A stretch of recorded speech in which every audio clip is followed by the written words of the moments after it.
Welcome to the Freak Show, fellow freaks. I'm Matthew Brockmeyer. And I'm Christa Carmen. And this is Murder Coaster.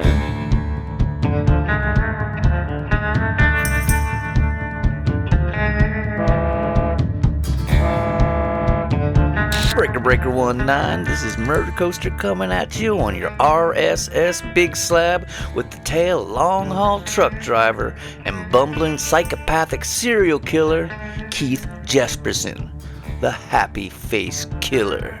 A Billy Big rigger with smokies on his back door, so strap in, partners. We got some rough road and are gonna hammer down. Keep your eyes and ears open and your black stacks smoking. 3s and 8s, over and out.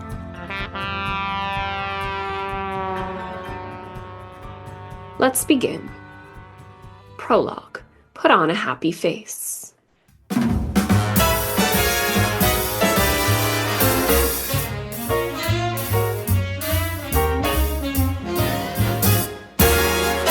Jingle them bells and frolic. Oh, by gosh, some stolly. Sitting on a toilet at a Greyhound bus station in Livingston, Montana, Keith Jesperson couldn't believe his luck. It was insane. He'd gotten away with murder. He'd picked up an attractive but developmentally challenged girl named Tanya Bennett as she left the dive bar and offered to buy her dinner, tricking her into coming to his house, where he raped her as she cried out for her mother. Then the 6'6", 250-pound former boxer beat her face in with his fists so horribly she was unrecognizable, blood splattering the walls and ceiling before he suffocated her by pressing his fist into her neck. Thinking the brass buttons on her jeans could have his fingerprints on them, he'd cut the button fly off with a steak knife before driving her out to a ravine and tossing her body down an embankment. And the only remorse Keith Jesperson had for this horrendous crime was that he hadn't kept her as a sex slave for a few weeks before killing her. Then, incredibly, 2 random people confessed to the killing. A couple named Laverne and John. The woman even leading police to where the body had been found. Keith was dumbstruck. How could she have done that? How could she have known where he dumped the body? He wondered if it was the ghosts who had led her there. The house where he'd committed the murder was haunted as hell, and he was often plagued by the sound of specters rattling within the walls. Then the couple that had weirdly confessed to the murder he'd committed were convicted and sentenced to life in prison. Just crazy. He had no idea who they were either. Just some nutjobs that confessed to a crime they didn't commit. Keith Jesperson had gotten away with murder. But something about it didn't sit right with him. It was amusing that these strangers had taken the fall for his crime, but it wasn't right that they were getting all the credit for it. It was his crime. He was oddly proud of it. So the hawking, long-haul truck driver decided to do something about it, to leave a little message to the public. As he took a shit in the dirty Greyhound bathroom stall, he took a pen and wrote on the wall. I killed Tanya Bennett, January 21st, 1990, in Portland, Oregon. I beat her to death, raped her, and loved it. Yes, I'm sick, but I enjoy myself too. People took the blame, and I'm free.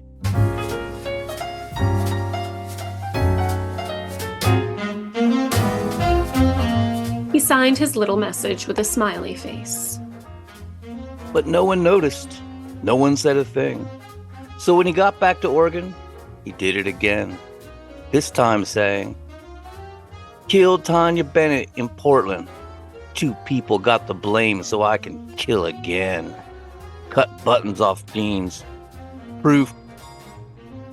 Again, nothing.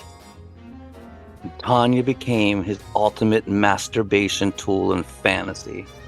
Killing her had been one of the greatest moments of his life, and it really irked him that he was not getting the credit he deserved. So he wrote a happy face note to the Washington County Courthouse. I killed Miss Bennett, January 20th, 1990. Death was caused by my right fist, pushed into her throat until she quit moving. I cut the buttons off her jeans. I had raped her before and after death. I left her facing downhill. Again, nothing. It was beginning to become infuriating that no one was taking it seriously. So, like Jack the Ripper 100 years before him, he wrote a letter to the newspaper, the Oregonian, saying, I would like to tell my story. I'm a good person at times. I always wanted to be liked. I have read your paper and enjoyed it a lot. I started something I don't know how to stop. I picked up Tanya Bennett and took her home. I raped her and beat her real bad. Her face was all broke up. Then I ended her life by pushing my fist into her throat. This turned me on. I got high. As Keith Jesperson evolved into a serial killer, taking the lives of more women, he continued writing the Oregonian, telling them about his horrible crimes, writing, My last victim was a street person. It was raining in Corning, California. She was wet and I offered her a ride to Sacramento. I stopped at a rest area near Williams and had her. I do not want to kill again. I feel bad, but I will not turn myself in. I am not stupid. I do know what would happen to me if I did. It all started when I wondered what it would be like to kill someone. And I found out what a nightmare it has been. But nothing is in your paper. Look over your shoulder. I may be closer than you think. Keith went on killing, leaving bodies throughout California and Oregon, writing to the Oregonian that he had now killed 3 women in California and 2 in Oregon. He saw a copy of True Crime Detective with an article saying, Does Oregon have another serial killer? The article was all about him. So he wrote the author a letter, correcting some errors and telling him exactly where to find another body. But the writer just completely ignored him. But his letters to the Oregonian newspaper were starting to get traction. Reporter Phil Stanford began writing editorials about the possible serial killer in their midst, whom he dubbed the Smiley Face Killer, after the little happy faces he used as a signature and calling card. The editorials began to get people talking, in particular over whether or not the couple convicted of killing Tanya Bennett were innocent, as they were now claiming. The rumors that Oregon had sentenced 2 innocent people to life in prison for a crime they didn't commit antagonized authorities in Oregon, who began to put pressure on the paper to stop publishing these editorials about this possible smiley face killer. But reporter Phil Stanford refused to stop writing the articles, and eventually the owner of the paper asks Phil to stop. He doesn't, keeps questioning, keeps digging, and gets fired because of it. All the while, Keith Hunter Jesperson, the smiley face killer, continued his savage attacks, the brutality and degradation increasing with each kill.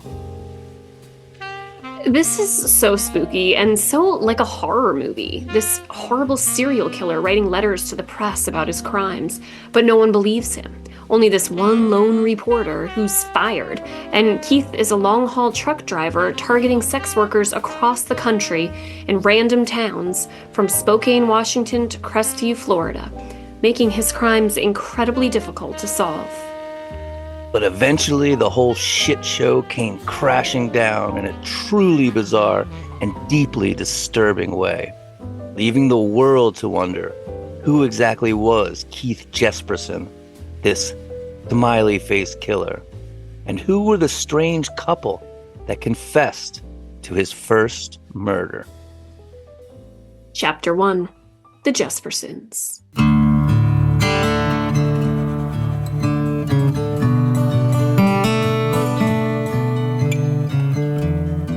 Keith Hunter Jesperson was born on April 6, 1955, in Chilliwack, British Columbia, Canada, to Leslie Samuel, who went by Les, and Gladys Lorraine Jesperson.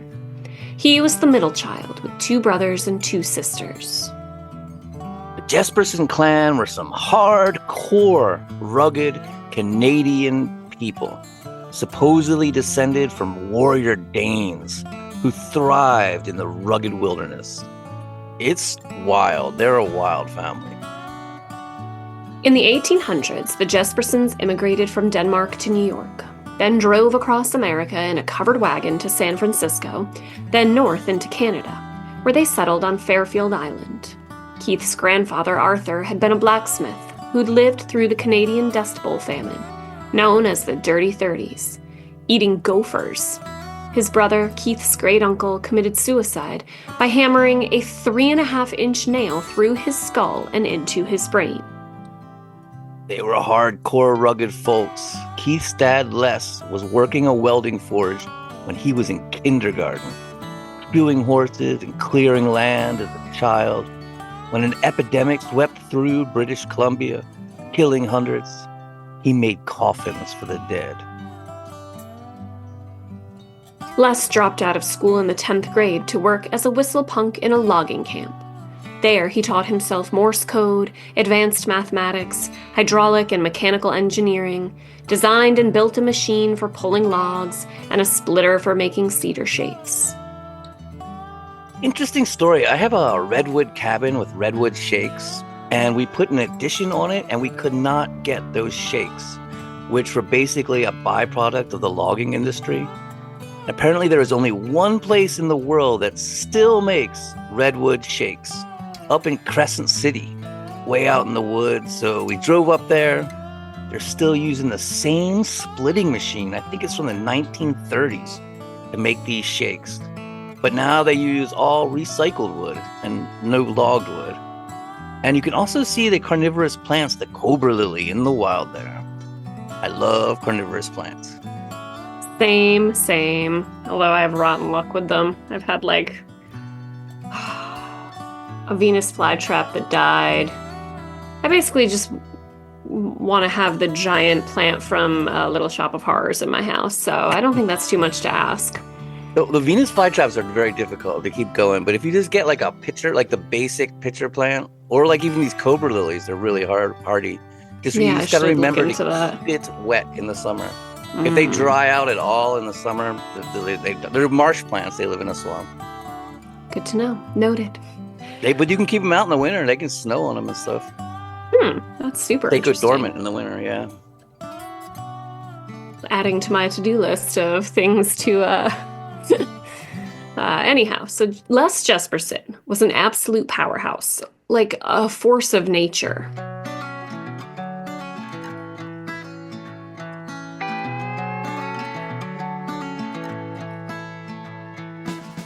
Les built their home on land that their ancestors had homesteaded in 1909, clearing 5 acres with a bulldozer that he borrowed, building a barn with a loft with his bare hands, a wooden bridge where the family horses could cross the creek, even building a water wheel that would catch salmon. The family lived on a working farm with sheep, goats, chickens, turkeys, and they'd hunt by riding their horses out into the hills. They could actually hang off their dock, reach into the river, and pull salmon out of the water like a bear. That's like super wild. I love salmon.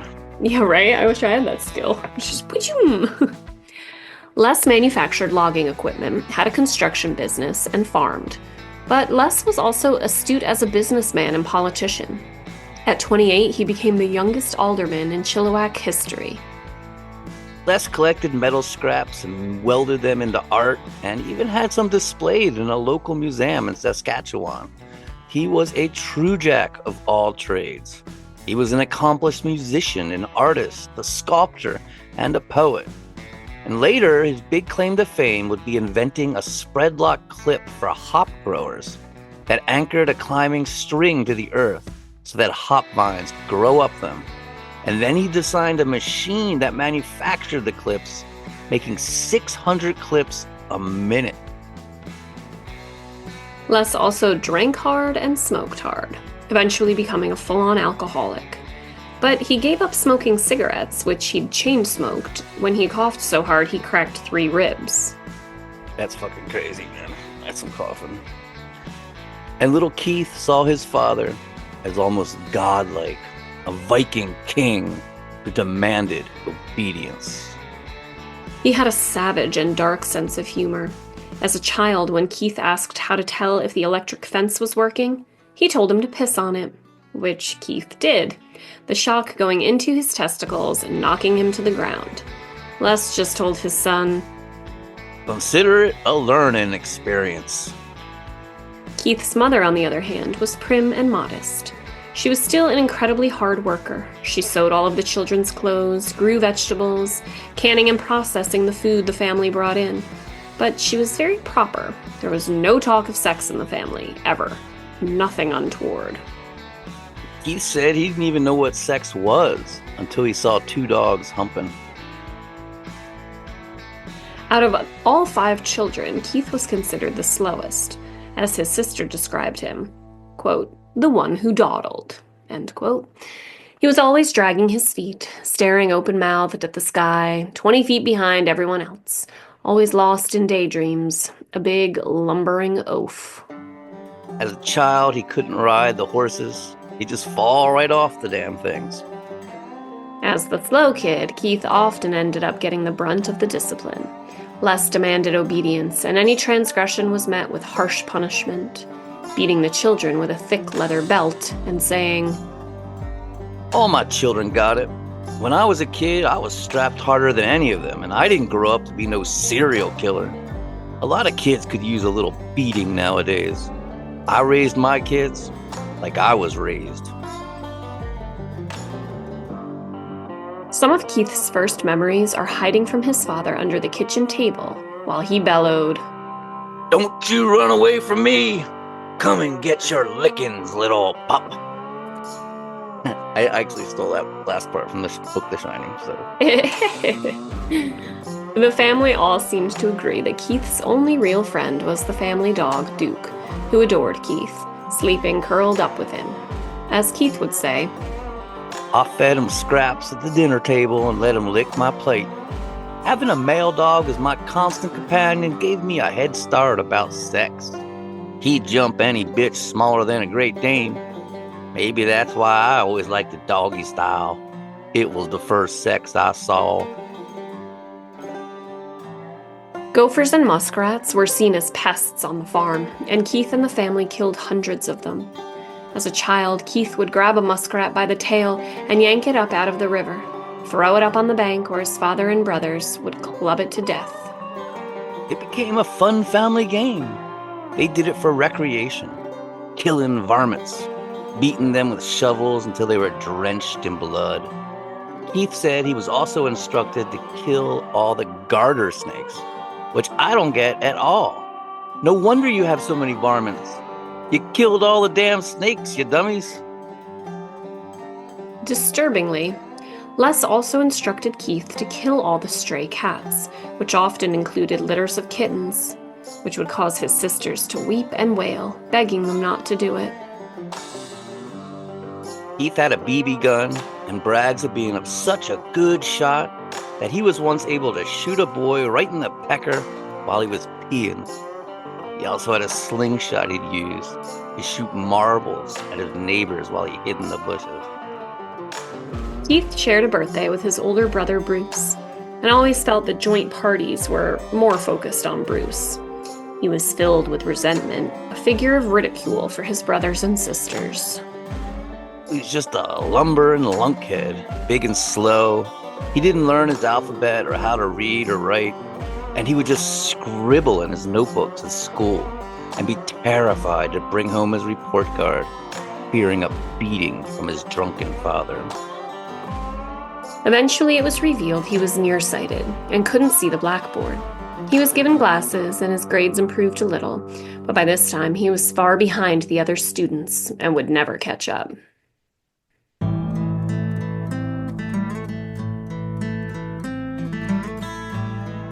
And frustrated, he'd act out, get in trouble. And this is the old school days. Pioneer living seems so cool in many ways, all the homesteading and stuff. But the truth is, they just beat the shit out of their children then.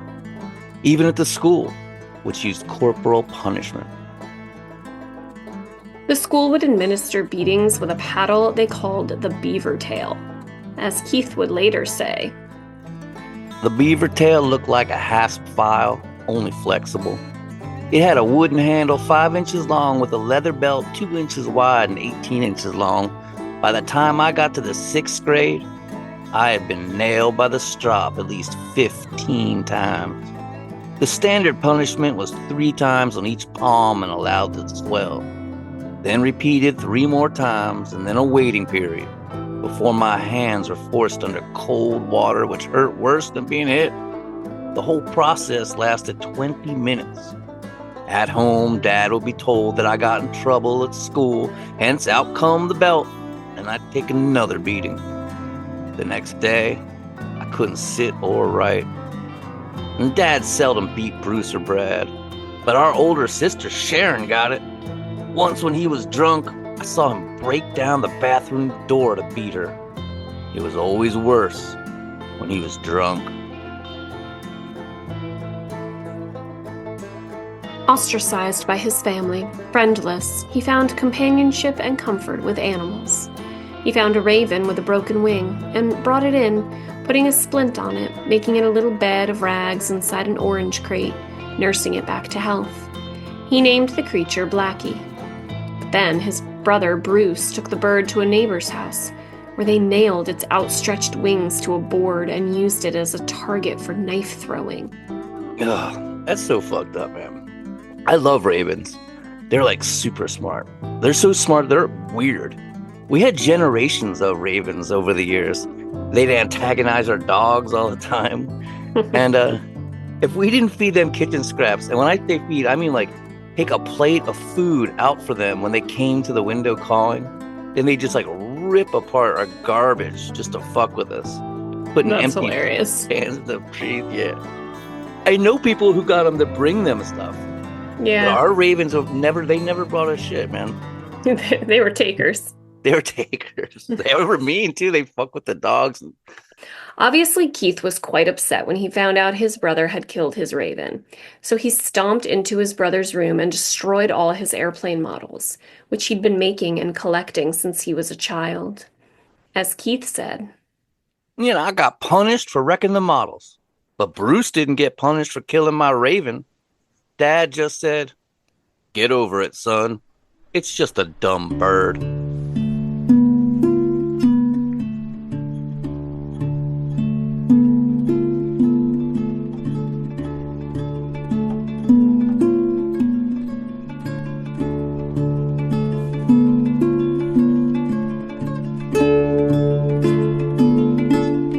very disturbingly, Keith was molested by a worker on a neighbor's dairy farm as a child. The man had told Keith and his friend that he'd explained sex to them and had them stripped naked and fondled them. But Keith got scared, grabbed his clothes, and took off. When he later saw his friend and asked him what happened, the boy said the worker had done it to him like a dog and that it hurt. And when he told his parents, they told him to never tell anyone about it. The worker disappeared after this, and Keith never saw him again. Yeah, and I'm really hoping these Canadian rednecks went and took that motherfucker out, man. It's terrible. When Keith was around 10 years old, he finally made some friends. Yay, the bumbling loner has some companions. So sweet and wholesome. Unfortunately, these new friends relished torturing animals. And Keith fell right in with it all. They'd blow up birds with firecrackers, feed Alka-Seltzer to seagulls, and nail cats to boards. It's terrible. And as Keith says, our favorite thing was to crimp a couple of cattails together with wire and hang them over a rope. They'd claw each other till one was dead. The winner would yowl and scream till it died from its own wounds, while we all sat and watched. Much later, his daughter would recount watching him do this same thing with kittens. Keith loved torturing cats. It would become both a means of easing his anxiety and a form of eroticism. But although he himself has written of this extensively and graphically over the years, and his own family and children say they've seen him do this, he now claims he never tortured animals, despite being quoted by true crime author Jack Olson as saying, "We'd take firecrackers and set them off in their mouth. We'd do this till a cat died. In the winter, we used a box and a string to catch birds eating our grain. We'd inject them with bleach and watch them shake and die. That's what we did for fun. Pretty soon, it felt like a normal thing to do." And soon Keith was moving from animal torture to arson, like many of these horrifying people do. He burned an empty house down, and Keith was caught running away. But since the neighbor was happy collecting the insurance money, it seems the matter was dropped. And during it all, Keith claims his father continued to beat him at the drop of a hat, often drunk and confused, once beating him senseless with his fist for something his brother Brad had done. And when it became clear that Keith was not to blame, Les just told his son, "Just consider it a learning experience."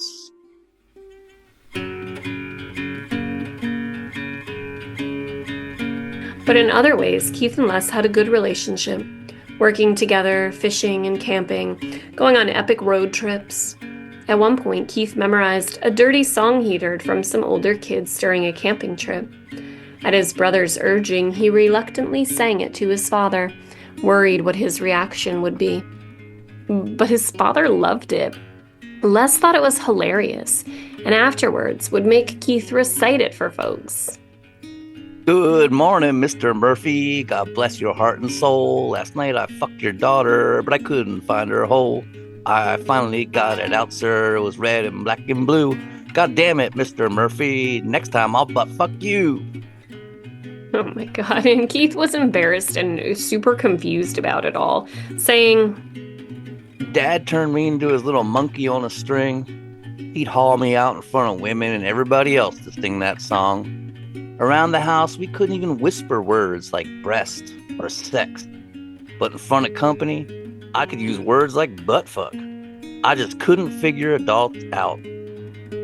By the time Keith was 11, his father had him working, saying he had to pay for his room and board, just as he'd paid his father as a child. Keith would cut and bale hay, clean nuts and bolts as part of a contract for salvaging the Fraser River Bridge, as well as delivering newspapers. But despite it all, Keith says he was still a happy kid up in Canada. He loved it there and would later idolize that time. For shortly after his 12th birthday, in 1967, everything changed when Les packed up the family and moved them south to the land of the free and the home of the brave. Chapter 2, The U.S. of A.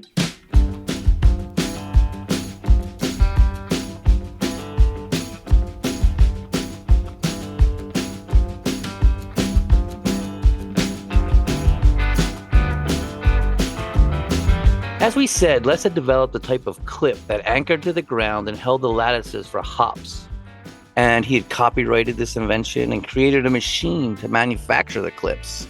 They were incredibly popular with hop farmers, particularly in the hop fields that spread across northern Washington state.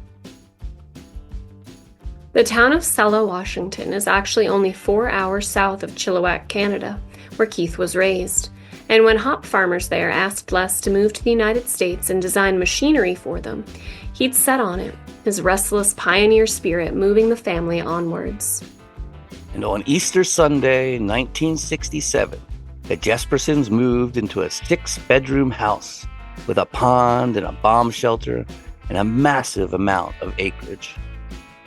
Les, being Les, built a barn, planted lush landscaping, constructed a little log cabin for the kids to play in, even decorated it with the 7 dwarves from Snow White he painted onto plywood and cut out, placing them on a log as if they were precariously crossing a creek. But for lumbering knucklehead Keith, it was a tough move. Keith had a strong Canadian accent and dressed like a hick, and says the other kids all made fun of him. And though he was hawking by this point, already approaching 6 foot, he was still slow and sluggish, so they nicknamed him Sloth. By all accounts, Keith was a loner with no friends, just his beloved dog Duke. He worked for his father digging ditches and building dams to capture water for their horses, and his father rewarded him by buying him a yellow Honda 90 trail cycle dirt bike. But Keith got all butthurt and upset when his father bought one for his brother as well, saying his brother hadn't worked for his, hadn't earned it like he had. His father telling him to just consider it a learning experience. His old fallback line. Then Keith was caught shoplifting and arrested, which devastated his relationship with his father. He thought Les was going to fly into a rage and beat him senseless. But he didn't. Instead, Les just told him, "I'll never forget and never forgive. You humiliated me in front of the whole town." Les told his son he was done with him, would no longer give him rides, that he'd have to walk anywhere he wanted to go, including the 2 miles to school and back, and began referring to him as the little thief. Keith hated life in the United States and longed to return to Canada. Wanted to join the Royal Canadian Mounted Police like his Uncle Russell, and began to look into it, receiving information in the mail from his uncle. The only issue was that you needed to be able to run 10 miles, which the lumbering Keith wouldn't be close to doing. He'd be lucky to run a half a mile. Keith's 17-year-old sister, Sharon, got pregnant by her 20-year-old boyfriend, got married, and now Keith had a brother-in-law named Chuck Folk. Then, a very dark and disturbing event took place that affected Keith's development. Practically the same exact thing that had happened to Richard Ramirez, the Night Stalker, when he was going through puberty. This Chuck Folk was a veteran of the Vietnam War, and he started showing Keith Polaroids of his time there. Very, very disturbing pictures, telling him in detail how they'd torture and sexually assault villagers. As Keith would later say, He told me how he pulled out prisoners' teeth with pliers, and how the troopers used them for target practice. He admitted that hearing Vietnamese women scream in pain gave him a hard-on. His stories brought back memories of the dogs and cats I tortured in Chilliwack, how I threw rocks at ducks and broke their skulls. Some of those Polaroids made me wish I'd been in Vietnam. He explained that it's a real rush to snipe people. He told me about shooting their fingers off at 100 yards. When I thought about it, I got a hard-on as well. Chuck and Sharon eventually divorced, and later Chuck got into a gun battle with police and was shot and killed. Man, it's crazy. And Keith continued to torture animals, shooting stray cats with his BB gun before using rocks to smash them apart and obliterate them. Extremely disturbingly, Keith says he had an incestuous encounter with his 12-year-old sister Jill and a neighbor girl as well. His little brain was just all fucked up, a confused jumble of pain and torture, sex and death. It was not good. Not good at all. Chapter 3, 14.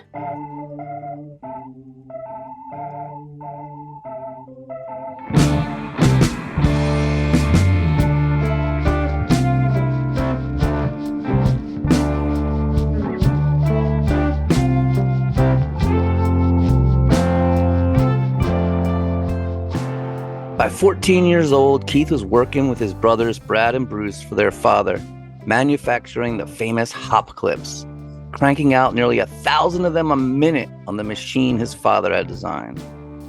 And while Bruce and Brad ran the press, Hawking Keith, now well over 6 foot tall, a giant, would haul the 250-pound boxes of metal about, reloading the machine, moving 1/2 ton of steel a day, becoming so strong that he was able to lift a V8 motor block.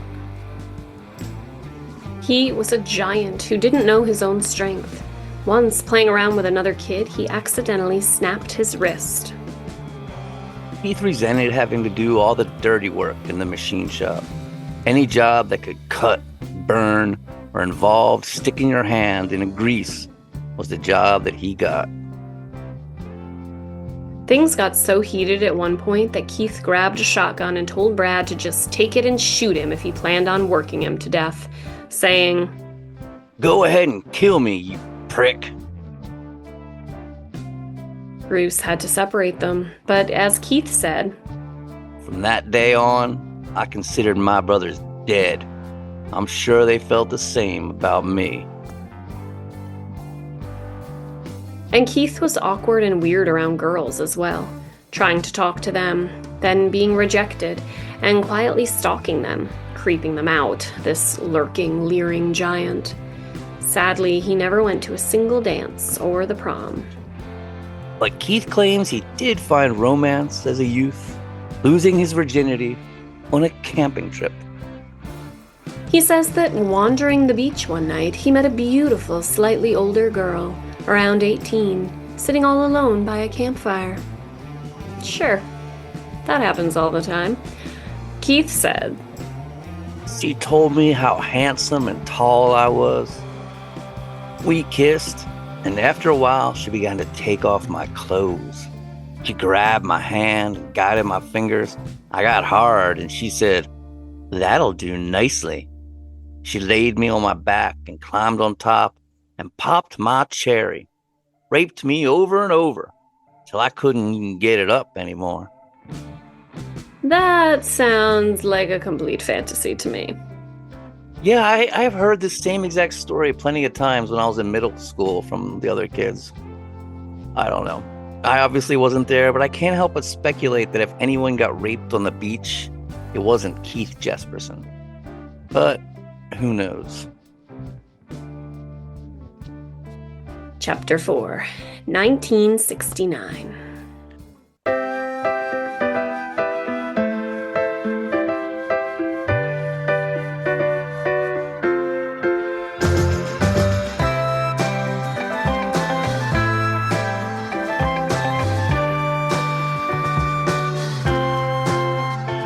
In 1969, Keith started freshman year at Selah High School. Apparently, there's a tradition there where freshmen get pantsed by older classmen. They basically get their pants pulled down by older kids in front of a group of girls. So when Keith walked into school on his first day there, his brother Bruce and 10 other kids were waiting for him. Keith says he wasn't even aware of this so-called tradition, that when the gang of older boys grabbed him and attempted to pull his pants down, he kicked and punched furiously, throwing one of them down a flight of stairs. It really is a terrifying nightmare. You know, your first day at a new school and these older kids grab you and are trying to expose you to the other kids. And especially his brother being behind it all. You'd hope your older brother would be there to protect you from shit like that, not to instigate it. But Keith says that several days later, in retaliation, he caught one of the boys and tore all of his clothes completely off, all of them, leaving him completely naked in the cafeteria, where, quote, the girls laughed at his tiny penis. Keith claims that the boy then hanged himself. Keith says when he later saw his brother Bruce, he told him, "You're next." But lumbering old Keith couldn't get a break. His brother Brad had been calling him Igor, and it caught on. Soon the whole school was calling him Igor, which irritated him and made no sense to him. As he'd say, We'd all seen Igor in the Frankenstein movies, but I wasn't short, and I wasn't a cripple with a limp. For a while, I thought they might be trying to say that Dad was Dr. Frankenstein, and I was his geek. After a while, I didn't even feel like I was in school. I felt like I was pretending to be in school. It was the only way I could get through. One student described him like this. He'd be too kind or too mean, too generous or too stingy. I always wondered if he was in control of his own brain, if he might have had brain damage. He sure acted like it. But there was one area where Keith excelled over everybody. Fishing. His father Les sang, "When it came to fishing, he outshone us all. He had the patience and always came home with fish. We had many a delicious meal of salmon or trout thanks to Keith." Catching fish was one thing he did do well.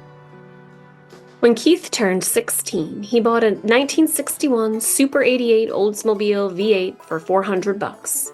The thing chugged so much gas you could barely get 100 miles on a full tank, so he'd siphon gas from the neighbors' cars.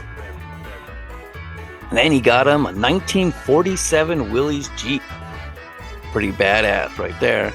But he had to get the seat pushed back 4 inches and the roll bar heightened just to fit his lumbering bulk inside the thing. Disgustingly, he'd drive around with his .22 rifle, shooting people's pets and other animals, saying, "I shot anything that moved. I liked watching their guts trail behind them as they tried to run away. I'd shoot them in the balls or in the ass. A rabbit will scream. I killed 68 snakes one day while fishing. I didn't feel guilty. It was the all-American pastime to go out in the country and blast away. I shot a cow, watched it fall and bawl for help." Through it all, Keith still had his beloved dog, Duke. But the poor creature was getting old. He'd have to lift him up to put him in bed with him, his legs crippled with arthritis. Then one day, Keith came home to hear he was dead, his father saying to him, "He was dragging ass. Didn't look good. I had to shoot him."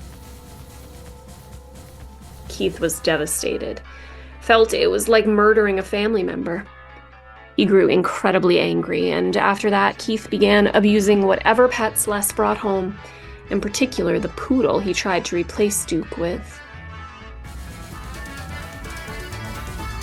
Chapter 5. The Wrestling Team.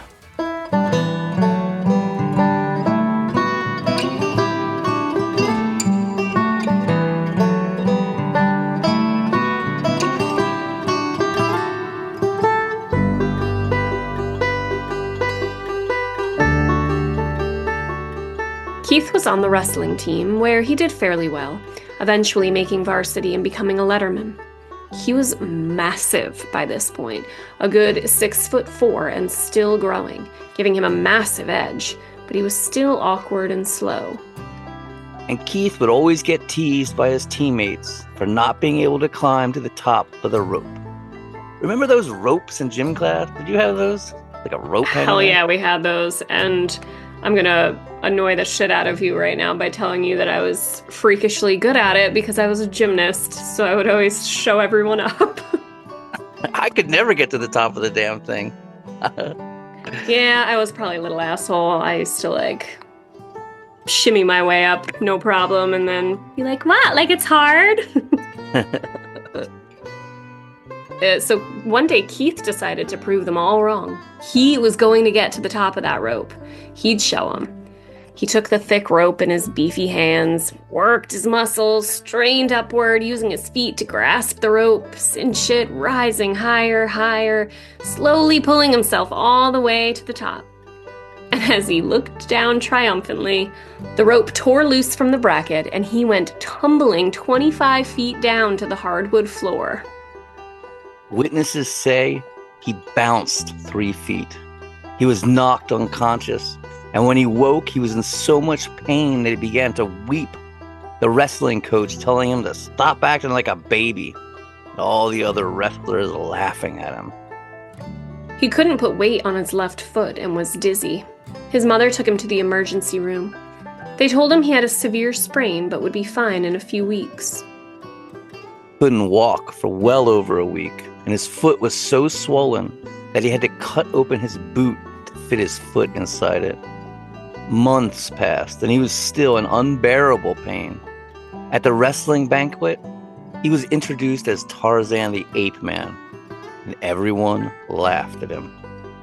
As for school, Keith says, I cheated on tests just to get D's. I hated books, especially novels. Poetry was a joke. Walt Whitman? Who gives a shit? Robert Frost? Boring. He just barely graduated with a 1.72 GPA, a C-, ranked 161 out of 174.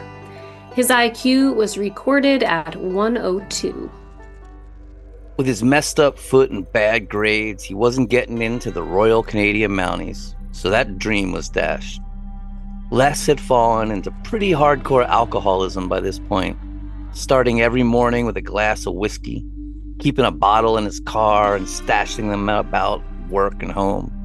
And Keith's brothers and sisters were all moving out, going to college. So Keith tried his hand at independent living as well. Got a job pumping gas, found a cheap little apartment. But all the while, his foot was still swollen and bothering him. Eventually, he went to a specialist who said he had torn ligaments in the arch, a very serious condition, which resulted in 3 operations where joints of the arch were fused with pieces of bone from his hip, leaving him on crutches for 3 months. At this point, drunken Les finally took notice and filed papers to sue the school. It was a promising case. The school was obviously at fault here. But the problem was that they'd waited so long, which complicated the issue. In the spring of 1972, Les sold the clip-making punch press he'd designed to Hop Growers Supply, then set his sights on a new project, building a world-class trailer park on the back acres of his property. He bought a John Deere backhoe and a dump truck and commenced work on the Silver Spur mobile home park. And Keith was there to help his father the whole time, as Les would later say. Keith helped me build a 105-unit mobile court, doing the ditching, plumbing, and buildings. He ran the backhoe, the dump truck, and everything else. There wasn't an earth-moving machine he couldn't handle expertly. He plumbed, graded, and installed sewer systems. I couldn't have made it without Keith. But Keith describes it a bit differently, saying his father was cruel and insensitive, and would purposefully shock him with electricity, just as he'd done when he was a little kid, telling him to piss on the electric fence to see if it was working. Chapter 6. Rose Pernick.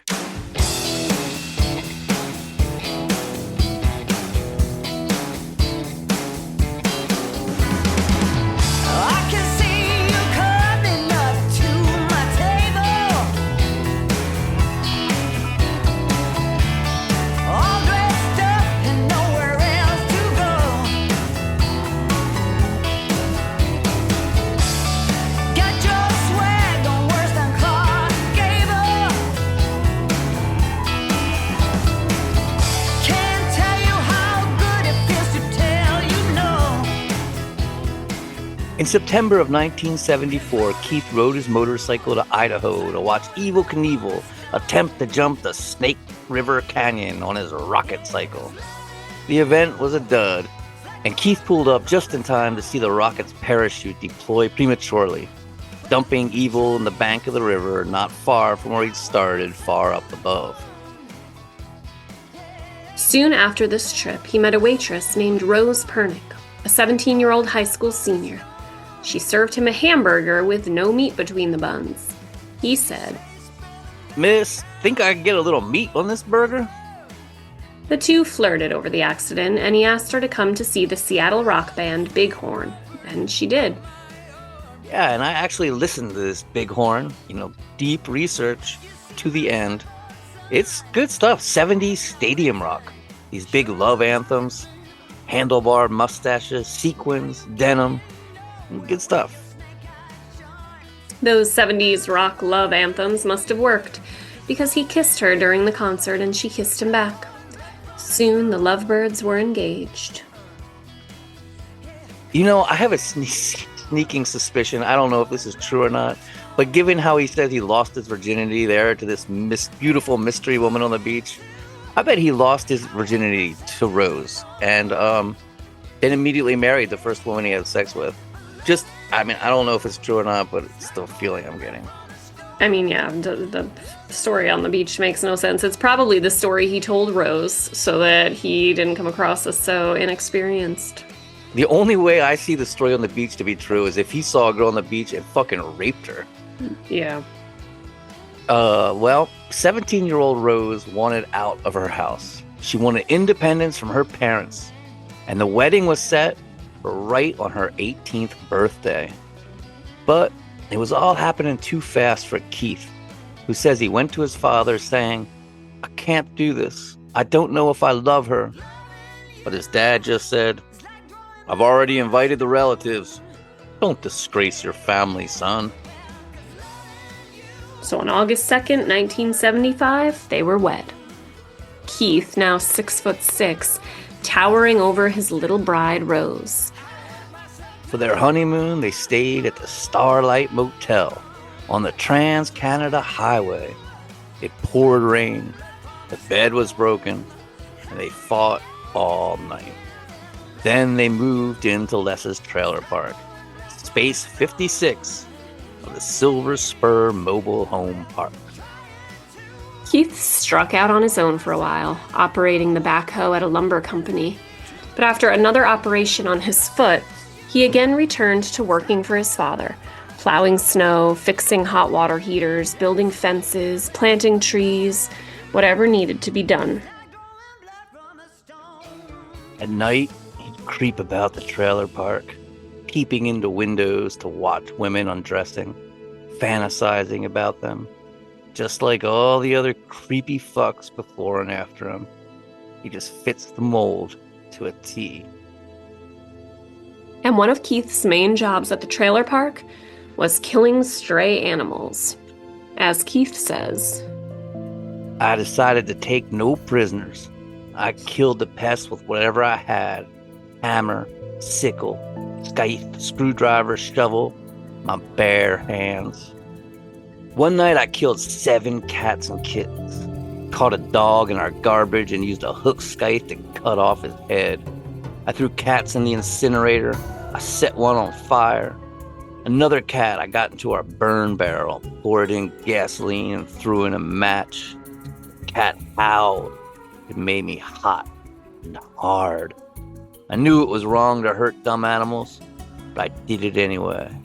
It was just an urge."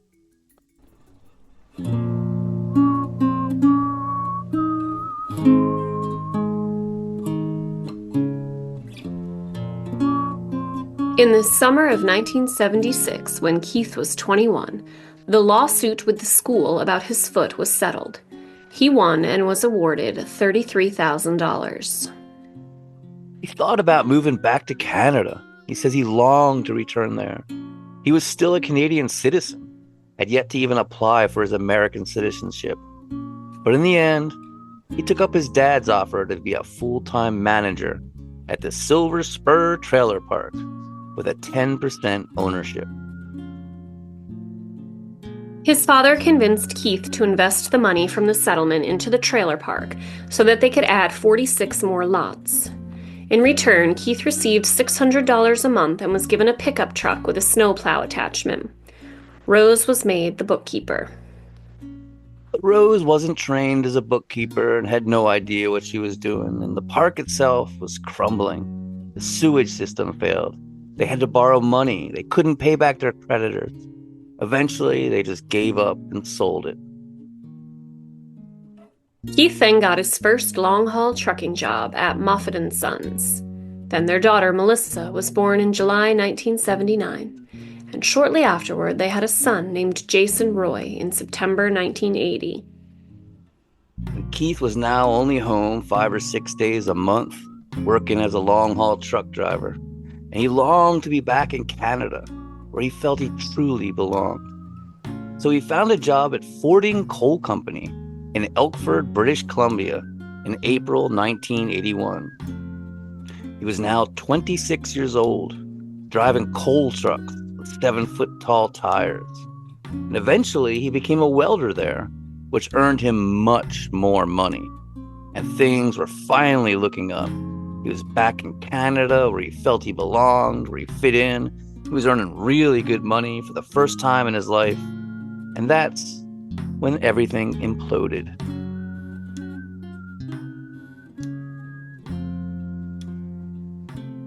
Okay, sorry. Chapter 7. Our Little Thief.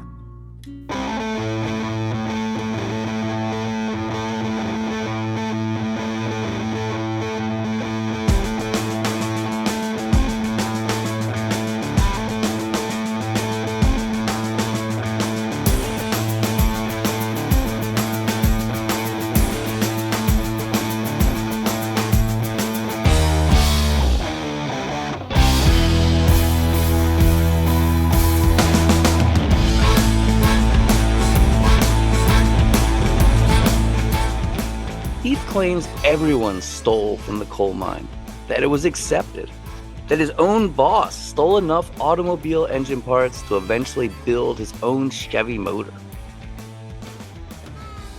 Keith's father, Les, had long been a welder and was still at it, but he kept getting burned from sparks flying up and falling down his collar. So he asked Keith if he could get him a pair of those expensive leather coveralls they wore. So Keith stole a pair, smuggling them out in a box. But a guard saw him, reported him, and he was fired. Humiliated and defeated, Keith kicked around Canada a bit, moving the family to Alberta, driving a Peterbilt, which he loved. But he got fired again. Rose had another baby, a daughter named Carrie Marie. And Rose, she hated Alberta. It was freezing, they didn't know anybody. And then, when Keith's mom got cancer, they decided to move back to Washington so they could be with her. They moved into a double-wide trailer, Keith trucking again, spending more and more time on the road. His mother died, and Keith felt, well, absolutely nothing, later saying, "Maybe that was a sign there was something wrong with my emotions. Everybody commented that I didn't show my feelings. The truth was that I didn't have any special feelings.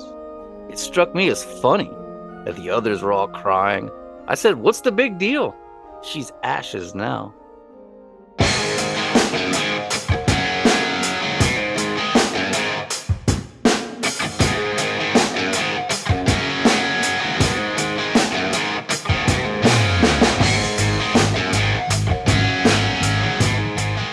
Keith started having affairs.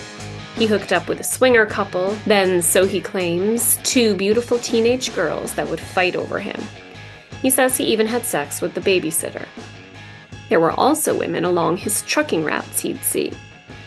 God, I was just listening to his daughter's podcast last night, and she says that he left with the babysitter one night, and then all of a sudden the babysitter called their mom, who had a freak out, and the babysitter never, ever returned again.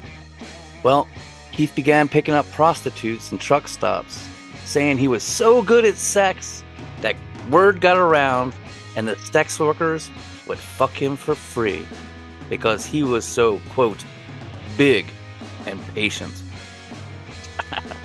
Sounds like a bunch of bullshit. He also claimed the prostitutes loved to kiss him. I just find all of this very hard to believe myself. Yeah, ditto there. He continued abusing animals, now openly in front of his children, stoning cats, strangling them. As he said, "In the winter, I'd douse them in cold water and put them out in zero weather. I'd splash them with gasoline and light them up. I beat my own kid's dog to death. I took him out back and smashed his head. My kids cried for days. Nothing I did would console them." Rose would later say she wondered if he had brain damage. Chapter 8, 1988.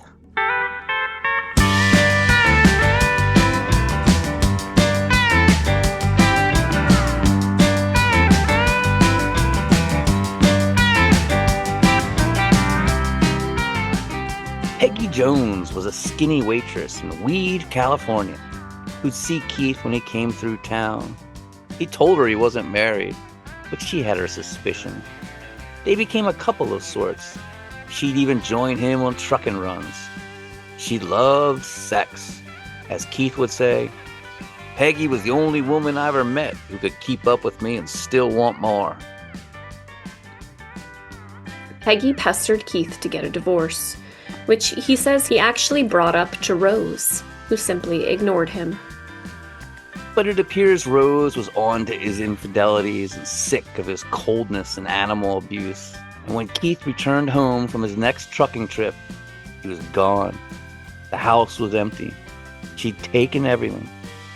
So Keith and Peggy shacked up, becoming a full-on couple. Keith's father, Les, didn't like Peggy, said she was, quote, tougher than banjo strings with turpentine sauce. That is an awesome, that's awesome, I love that. Tougher than banjo strings with turpentine sauce? I'd have to steal that. Keith and Peggy became trucking partners, Peggy even getting a license to drive a semi. They were a wild pair. She'd flirt constantly. Be crazy. Was basically a nymphomaniac, what it sounds like. When they eventually got laid off, they moved into Peggy's mom's house in Portland, a supposedly haunted place. The family said 2 men had hanged themselves there, and their ghosts could be felt crawling over them at night, and would moan and howl and bang on the walls, keeping Keith awake.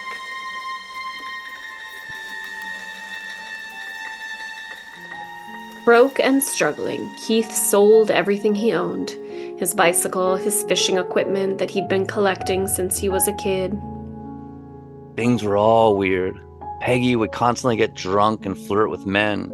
All of Keith's friends were telling him she was cheating with multiple people. Then, 5 days after Christmas, Peggy just headed out to a truck stop, met a guy, and took off. A week later, she called collect, saying she was in Tennessee with her new boyfriend and wanted Keith out of the house when she got back, demanding he pay back rent as well. Keith was steaming pissed. He went out into the alley, found a stray cat, and strangled it, hoping to ease the tension and anger. Chapter 9. Tanya. You got me acting out. Tenderness is out the On January 21st, 1990 at 2 p.m., Keith Jesperson went to the B&I Tavern to play pool when a short, pretty girl ran up to him and hugged him, exclaiming her name was Tanya. Oh, it has to be you leaving writings on the wall. Promise me roses and a hungry haze, but now there's only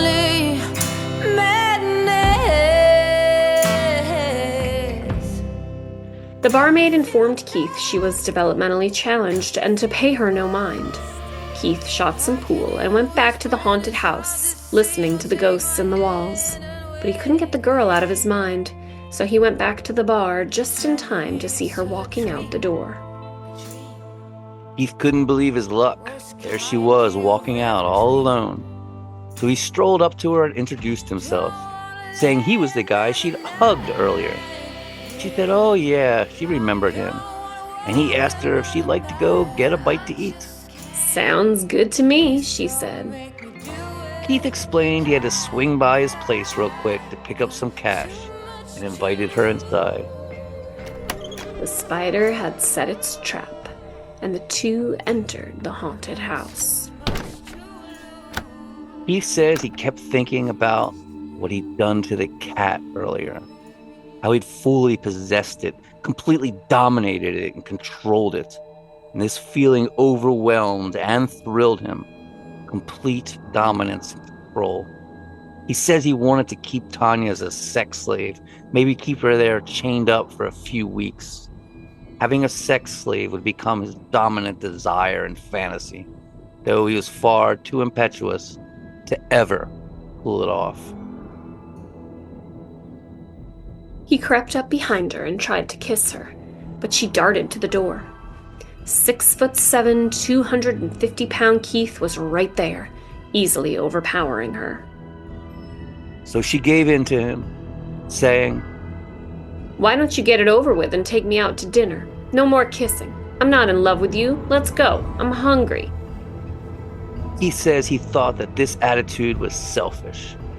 Which, what the fuck? How is that selfish? I hate this guy so much.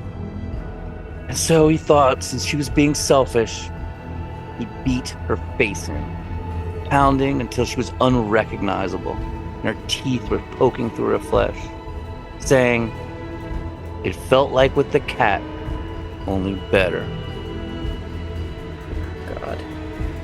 Then, as Tanya cried out for her mother, Keith strangled her to death.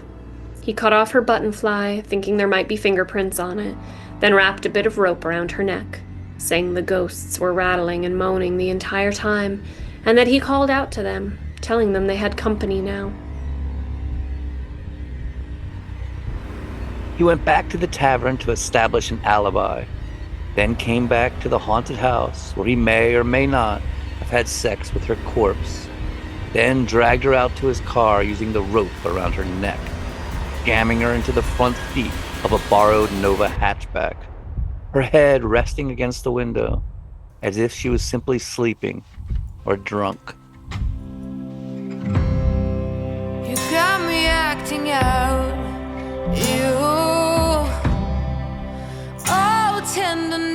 He then drove out Highway 84, out past the Vista House, that domed memorial to Oregon pioneers, out to a straight stretch of road on a cliff, the dark waters of the Columbia River rushing by far below, and in a last act of utter degradation, dumped her into a ravine, her pants around her ankles and her shirt and bra pulled up, leaving her to be found by passers-by in the light of the coming morning.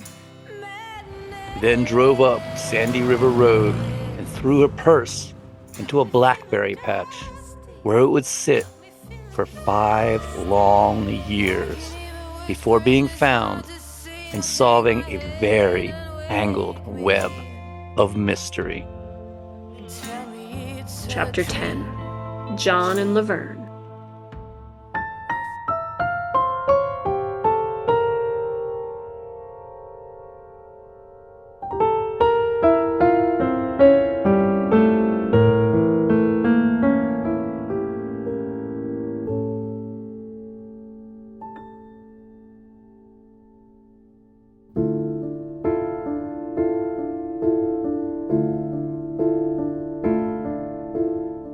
Laverne Palanek was a 57-year-old twice-widowed grandmother and state hospital worker living in Portland and dating a lumberjack and abusive drunk named John Sosnovsky. Laverne, who looked every bit the widowed grandmother, gray-haired and matronly, wanted out of her relationship with John, but feared retaliation from her violent boyfriend, who'd not only been beating her black and blue, but threatening to murder her as well.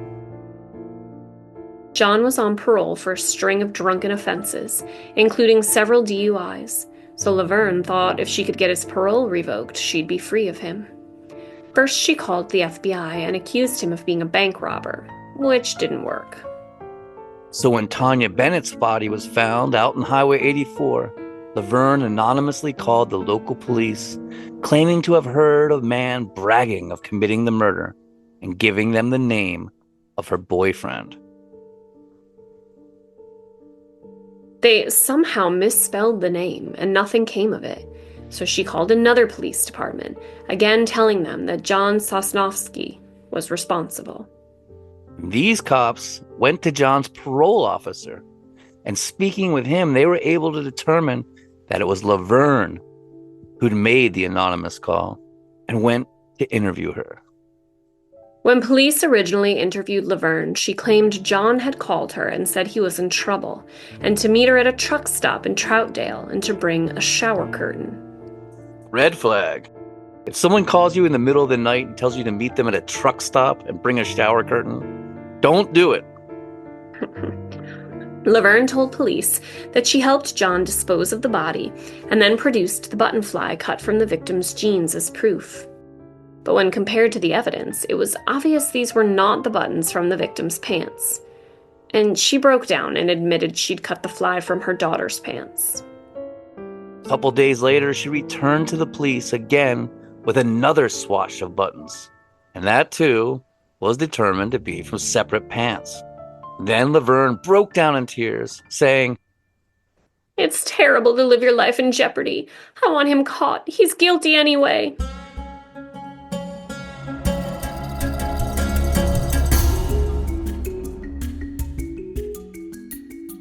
This made investigators believe her somehow, and they drove out to the old scenic Highway 84 and asked her to point out where Tanya's body had been dumped.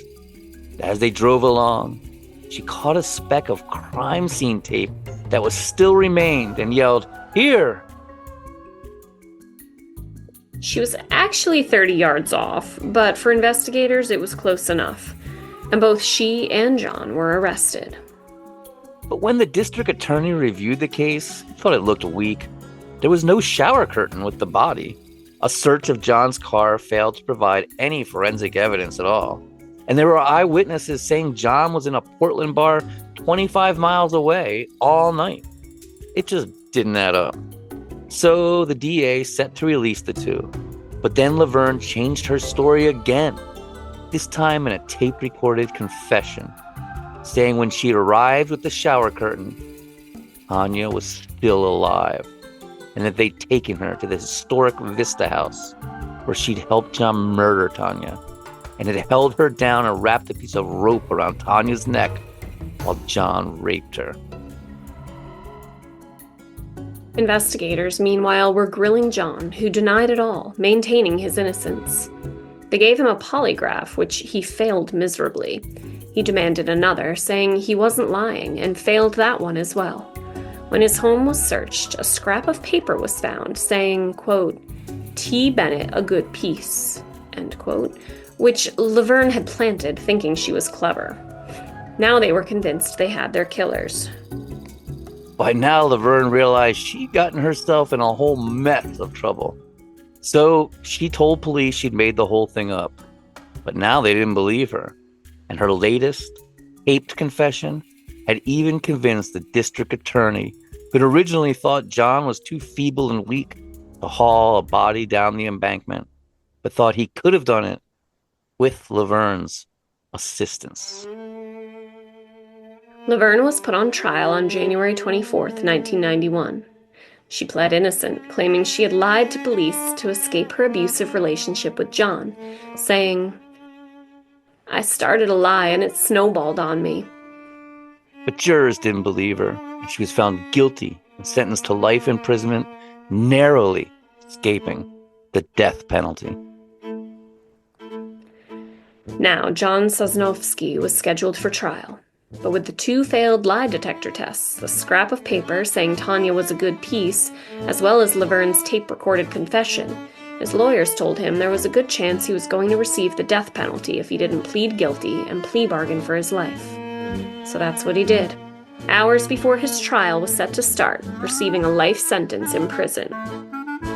And so, two completely innocent people were sent to prison for a murder committed by happy-faced killer Keith Hunter Jesperson. Chapter 11. Shasta. I saw a picture of us in crop tops with bare stomachs. Late dazzling teens, liberated party queens, friends with vomit. Was it lost in resistance as somewhere in the depths of me?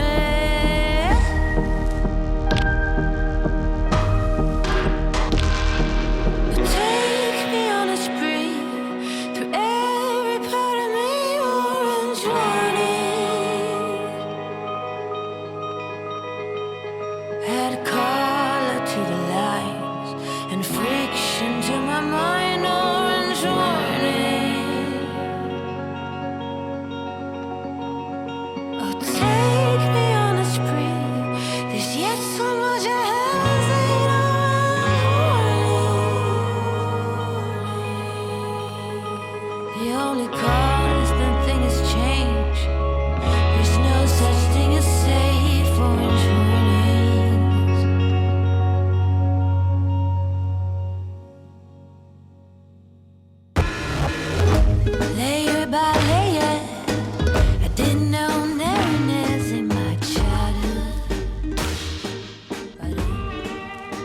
Meanwhile, Keith decided he was done with both Peggy and all the ghosts haunting their little house in Portland. He says he'd wake up in the middle of the night screaming, haunted by what he'd done to Tanya, yet still filled with the desire to do it again. Lost in fantasy with it all, his mind filled with abduction and violent sex, death and murder. In March, he left the house in Portland before Peggy got back from her road trip and motored down Interstate 5, headed to Sacramento, where he had a construction job. Across the Oregon border into California, the highway rising up into snow-capped mountains to Lake Shasta, a gorgeous place of myth and legend, where advanced beings from the lost continent of Lemuria are said to dwell in an underground city. I love Mount Shasta. Keith stopped at a little store to buy some peanut butter and celery for dinner, saying he was trying to watch his weight, when he says a woman came strolling up out of the night, a suckling baby cradled in one arm, a pint of Jack Daniels in the other, asking him, "What are you looking at? It's only natural," before sitting down on a railroad tie. As the woman swigged her whiskey and nursed her baby, and Keith dipped his celery into his peanut butter, they got to talking. Keith claims she told him she wanted to party and gave the best blowjob in Shasta County. So he bought them a 12-pack of beer, and they drove off, parking on a lonely spot of road in the mountains. They started fooling around, but at some point she had second thoughts and asked to be driven back to town, as her husband was probably looking for her. And Keith then unsuccessfully tried to break her neck 3 separate times, wrapping his massive forearm around her neck and heaving down on her, trying to snap her backbone while her infant child sat in the back seat. But he says when the baby started crying, he gave up on killing her. He then drove her back to the little store, thinking he should have killed her, and she probably was going to report this assault to the cops, which she immediately did. Keith was picked up down the road in Corning, arrested and hauled back to Shasta. But after pleading his case, saying he was only guilty of partying with a married woman, showing the cops the empty bottle of whiskey outside the store, and the owner confirming he'd bought beer and they'd left willingly, he was let go and told, quote, "Be careful who you party with." Keith kicked it around California a bit, working construction jobs, then drifted back up to Portland and back with Peggy and the ghost of the haunted house yet again. They became truck driving partners again, this time working for a company out of Spokane, Washington.